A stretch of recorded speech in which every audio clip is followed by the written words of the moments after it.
আসসালামু আলাইকুম। আমি নাক কান গলা বিশেষজ্ঞ বলছি। আমাদের কাছে অনেক রোগী আসেন এই সমস্যা নিয়ে যে তার বাচ্চারা রাতের বেলা নাক ডাকছে, মুখ হা করে ঘুমাচ্ছে, মুখ দিয়ে লালা পড়ছে এবং তখন আমরা জানতে পারি তার সমস্যাটা হচ্ছে অ্যাডেনয়েড। আমি নাক কান গলা বিশেষজ্ঞ ডাক্তার মোহাম্মদ গালিবুল ইসলাম, কর্মরত আছি ঢাকা মেডিকেল কলেজ হাসপাতালে। আমাদের বাচ্চাদের যে নাক কান গলার সমস্যা তার মধ্যে একটি অতি পরিচিত সমস্যা হচ্ছে বাচ্চারা হা করে ঘুমাচ্ছে, বাচ্চার মুখ দিয়ে লালা পড়ছে এবং ঠান্ডা লাগলে অনেকদিন বাচ্চারা নাক ডাকছে এবং অনেক বেশি তাদের সর্দি লেগে থাকে, নাক দিয়ে সবসময় পানি পড়ে। এই সমস্যাগুলো নিয়ে অনেক অভিভাবকরাই আমাদের কাছে এসে থাকেন। তো তারা ভাবেন যে এটা তাদের হয়তো সর্দির সমস্যা, কিন্তু আসলে দেখা যায় এটা নাকের পিছনে যে একটা লিম্ফয়েড টিস্যু আছে, অনেকটা টনসিলার টিস্যুর মতো, সেটাকে বলা হয় অ্যাডেনয়েড। এই অ্যাডেনয়েডটা কি সে ব্যাপারে আমি কিছু বলবো। অ্যাডেনয়েড হচ্ছে নাকের শেষ প্রান্তে এবং তালুর পিছন দিকে যে একটা টিস্যু থাকে সেটা হচ্ছে অ্যাডেনয়েড, যেটা সাধারণত 4 থেকে 12 বছর পর্যন্ত বড় হতে থাকে এবং অনেক সময় এটা বড় হতে হতে এত বড় হয়ে যায় যে বাচ্চাদের নাকের যে বাতাস চলাচলের রাস্তা সেটাকে অনেকটাই ব্লক করে ফেলে।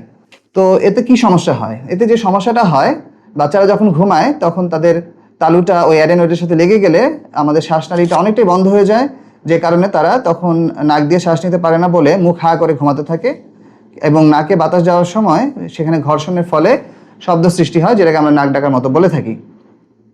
তো এতে কি সমস্যা হয়? এতে যে সমস্যাগুলো হয়, বাচ্চারা ঘুমের সময় যথেষ্ট পরিমাণ অক্সিজেন তার ব্রেনে পৌঁছায় না, যে কারণে তার ঘুমটা ভালো হয় না, সকালবেলা ডাল মুডে থাকে। যারা স্কুলে যায় তাদের দেখা যায় যে স্কুলে মনোযোগ কম হচ্ছে, অনেকটা স্কুলের মধ্যে ক্লাসের মধ্যে সে ঘুমিয়ে যাচ্ছে, ঝিমাচ্ছে। আরেকটা বিষয় যেটা আমাদের অ্যাডেনয়েড থেকে কানের একটা প্রবলেম হতে পারে। হ্যাঁ, এটা অনেক সময় আমাদের স্বাভাবিকভাবে বুঝে আসে না যে কিভাবে নাকের সমস্যার জন্য কানের সমস্যা হচ্ছে। আসলে আমাদের নাক কান গলা তিনটা খুবই একটার সাথে একটা সম্পর্কিত।